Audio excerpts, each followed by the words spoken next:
Lieutenant Colonel Vazquez, I have some questions for you. Yes. Okay. Going back to the very beginning of your testimony with that religious accommodation request, understanding that after the med group does their process, chaplain does their process, JA does their process, they come to you for a recommendation to either recommend approval or denial. Yes. What did you decide? I want to say that my recommendation was a denial because of impact to operations. He's a supply troop, so interactions with aircraft maintainers, fixing aircraft. So I want to say it was focused on readiness and operations. So I believe I'll have to go back, but I think my recommendation was to deny it. Did you meet with Airman Castle before yes. you wrote your recommendation? I did, yes. I met with everybody that had a religious accommodation. I met with them personally in my office, and I would tell them, hey, I understand this is a difficult situation, right? COVID didn't exist back years ago when you signed your contract, but things changed, and this is where we are here today. To your knowledge, and I think this was a question Defense Counsel kind of alluded to, in the 17 years leading up to COVID-19 and then the requirement for vaccines, is it your understanding that Airman Castle had a pretty good record or decent record? He had a decent record, yeah. He's 17-year staff sergeant. He had an okay record. Okay. When he started going to appointments and Master Sergeant Carey was concerned that there were too many or that they were to too many different places, did you ever consider having an escort just go with him? If you had concerns about him actually going to appointments? Yeah, I know, like, what we asked was like, hey, let us know where you're at, and, you know, and he would do that. But then there were so many to the point that we would never see him for weeks. So we asked, hey, we need a doctor's note, we need something. Like, we have other airmen in your section that are here seeing this, and they're carrying your load. But you didn't send an escort with him? I did not, no. Okay.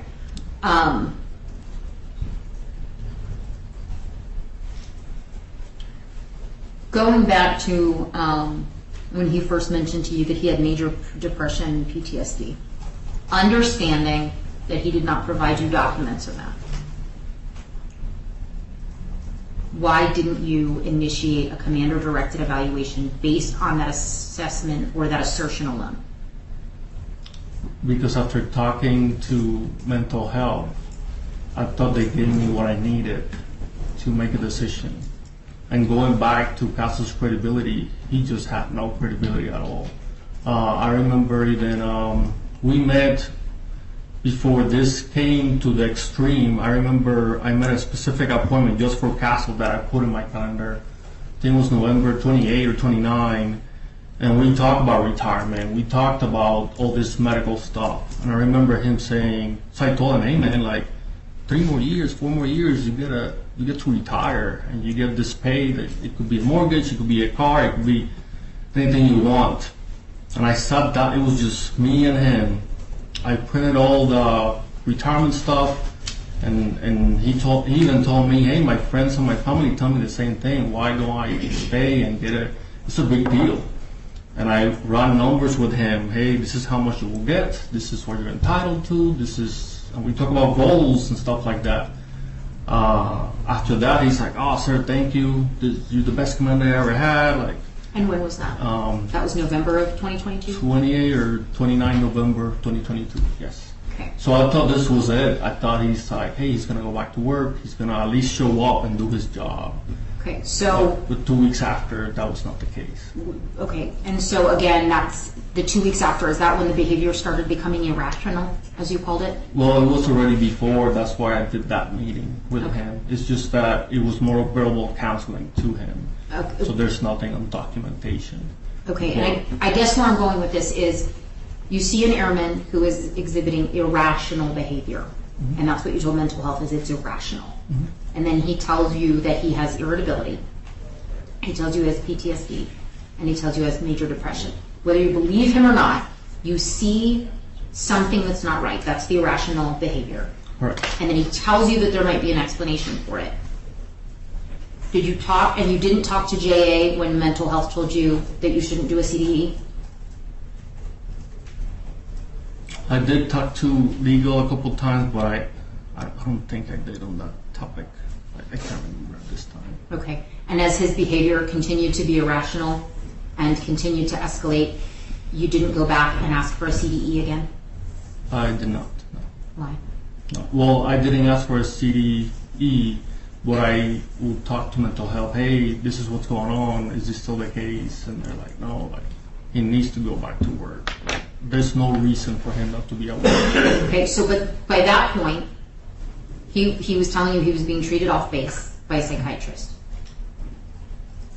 Yes, but after talking to mental health, what they said was that, hey, there's stuff that he's doing off base that he's supposed to bring to the on base mental health office, and they are the ones that make the determination.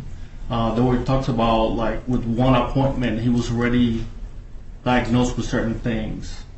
Did he tell you that he did not trust on-base mental health professionals? I want to say yes, he did. Okay. So he told you he didn't trust on-base mental health professionals. He was seeing someone off base, and it was on-base mental health professionals who were telling you not to do a CDE. They didn't really say not to do a CDE. I don't think that came up. It was just me asking them, hey, what's your opinion of it? So you decided not to do one even though there was irrational behavior? Correct. Okay. How many times, let me ask you this first, how many years total have you been a commander? 2 years. Okay. In that time, how many airmen do you think that you've seen with mental health concerns? Many, yes. Okay. Actually, in Canada Air Force Base, we are the most folks that have mental health. So this is a topic that we talk all the time about folks, and it's always, again, leadership with med group working together. Hey, this person has this person has that. With Castle, it wasn't that way. He wanted to do his own thing, and if he didn't hear what he wanted to hear, it will just automatically shut him down. Okay, and so I just want to make sure I understand how much is you testifying based on your personal knowledge and how much is you testifying based on what mental health told you. If he doesn't hear what he wants, he shuts us down. Is that coming from mental health, or is that based on your assessment of his mental health treatment? Well, for what I got is from me and from mental health too, because he will shut him down on the spot. But you were not in those meetings? No, mental health, no. This is just what Major Negre Was telling you? Yes. Okay. So the mental health providers that he told you he didn't trust were telling you that he was non-cooperative? Correct. Okay. Have you ever talked to mental health before because you thought that an airman wasn't telling the truth about a mental health diagnosis? Negative. No. So he was the first one that you didn't believe? Yes, because it looked like he was diagnosing himself. Even though you knew he had an off-base provider? Well, but that was after. Well, I'll take that back. I don't remember the exact dates. Okay.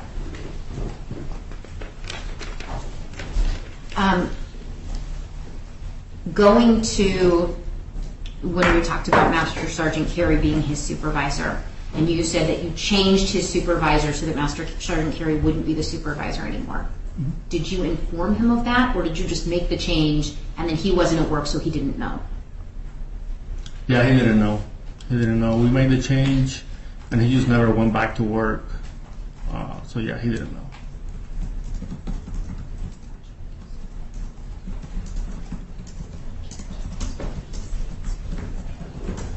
If members of your command, even if it wasn't you, if members in your command were in constant contact with him, and that's my understanding is that at the end you were in daily, or someone was in daily contact with him, why didn't someone tell him, hey, the problem that you have, Master Sergeant Carey has been removed?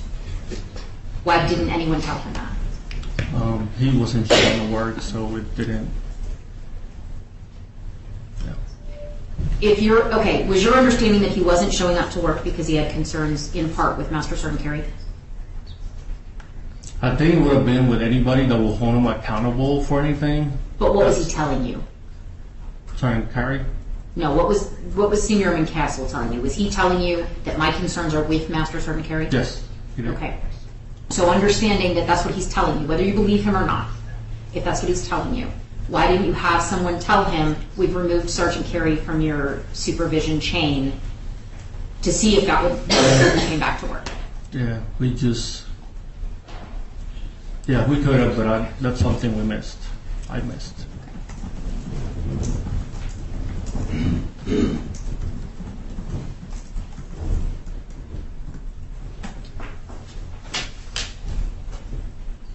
I want to go to fast forward to April, and you made some comment about the fact that security forces and OSI were involved in that 6 April meeting, in part, I believe you said, because of Airman Castle's violent behavior. Yes. What violent behavior did he have? It was just a confrontational piece. So no actual violence. Correct.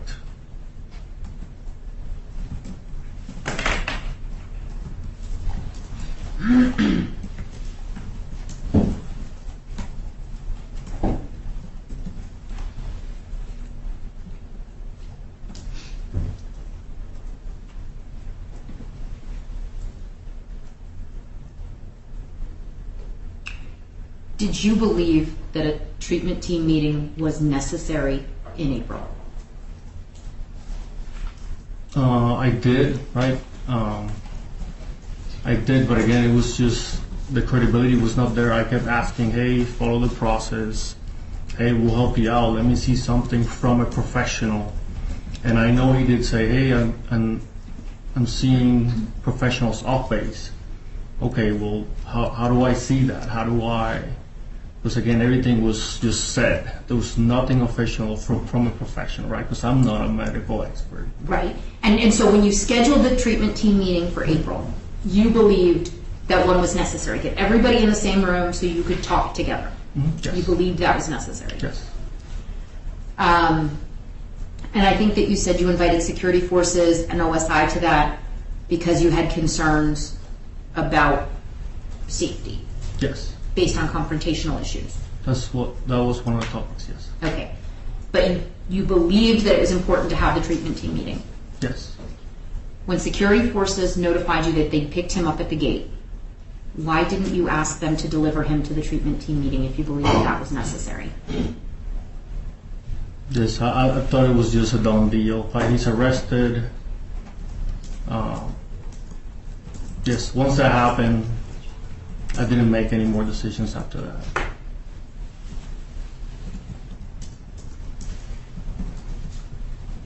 And you said mental health was in that meeting on the 6th of April. Yes. Did mental health indicate they believed the treatment team meeting was necessary? I cannot recall. I want to say no, but I cannot recall. Okay. So to your understanding, he was arrested, he was immediately brought to security forces, and nobody talked about a treatment team meeting again? Correct.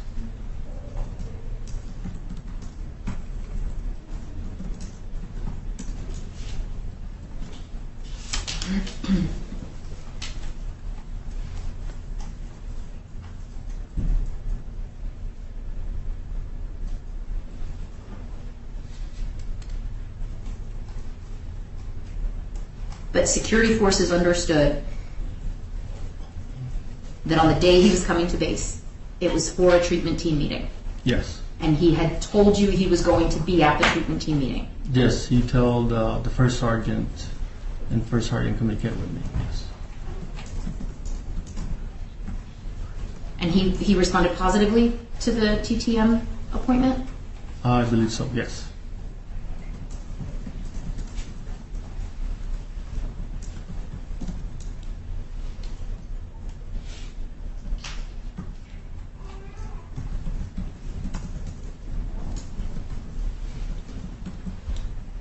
My last question has to do with, there was some discussion about an NJP for disrespect to Master Servant Carey. Mm-hmm. Yes. If you had already given him an NJP in February of 2023 Yes. for that misconduct, Why did you prefer the charge 4 on the charge sheet for the same misconduct? Can you repeat the question again? Yes, so you gave him an NJP in February for disrespect towards Master Sergeant Gary. Yes. But then when you preferred charges in this case, you charged him with disrespect towards Master Sergeant Carey for roughly that same period of time. Why did you charge him with it for court-martial if you'd already given him an NJP and punished him for it? Do you remember what the rationale was? I do not.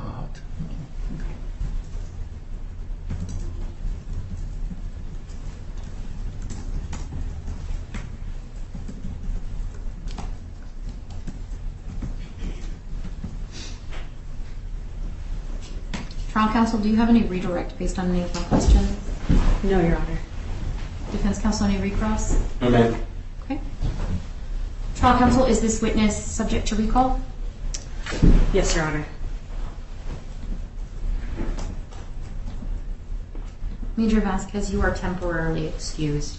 As long as the court-martial is going on, you are not to discuss your testimony or what you know about this case with anyone except for counsel for both sides or senior airman counsel.